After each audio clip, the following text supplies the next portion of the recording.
They said it couldn't be done. They said that to even attempt it would be an affront to God.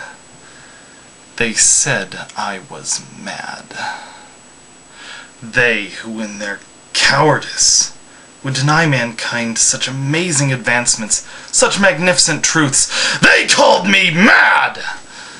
But no, it is they who are mad. And while they try to find their pitiful truths the right way, I shall be guiding mankind into its future! And all of mankind, and even the gods themselves, shall witness my triumph!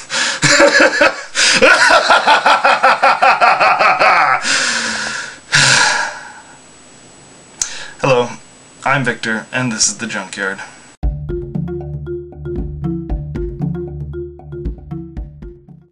Since I was a kid, I've had a love for mad science. I started out mixing chemicals, I tried to build a robot, and eventually I even took a stab at trying to create life from base components. No real successes. I just don't have the patience or math skills necessary to do mad science. But I still admire and follow the exploits of those who do. And that is why today I am bringing you the top 10 list of my favorite mad scientists, why they're my favorite, and what they can teach us. Number 10. Dr. Eric Vornoff from Ed Wood's Bride of the Monster.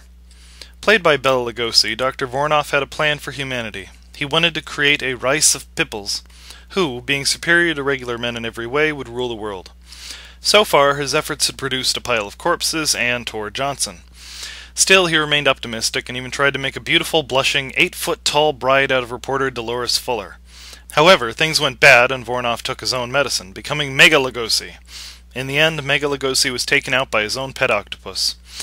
Ironic, I think.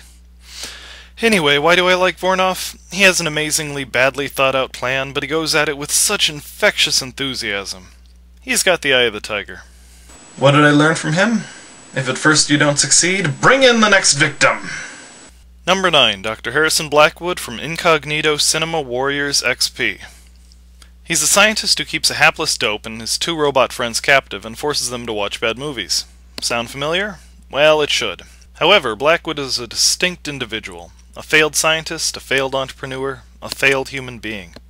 And it doesn't faze him in the slightest.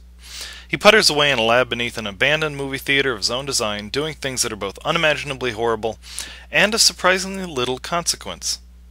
Why do I like him? Because everyone needs someone to look down on. What has he taught me?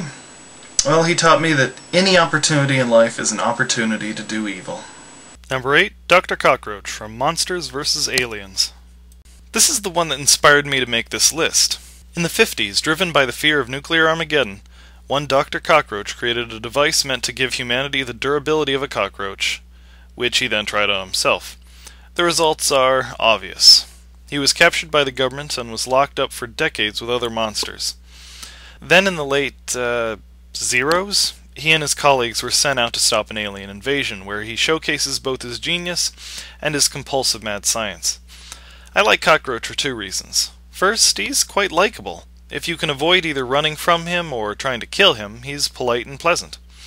Second, his decades of imprisonment have helped him develop amazing resourcefulness in the pursuit of science. Dr. Cockroach taught me that one man's trash is another man's triumph. Number 7. Dr. Emmett Brown from the Back to the Future series.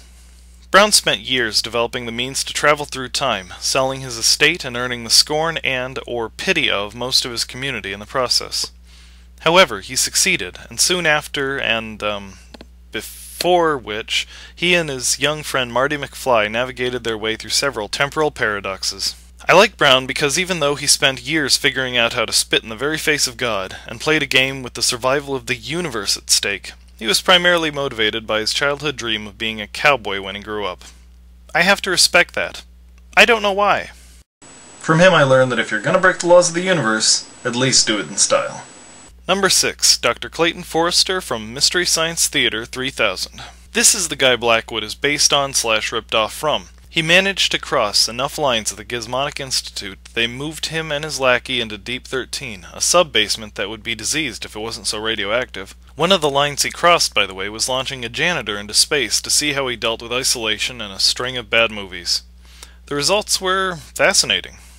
Anyway, 2 henchmen and 2 victims later, Clayton became a star child, after which he was raised and eventually killed by his mother Pearl.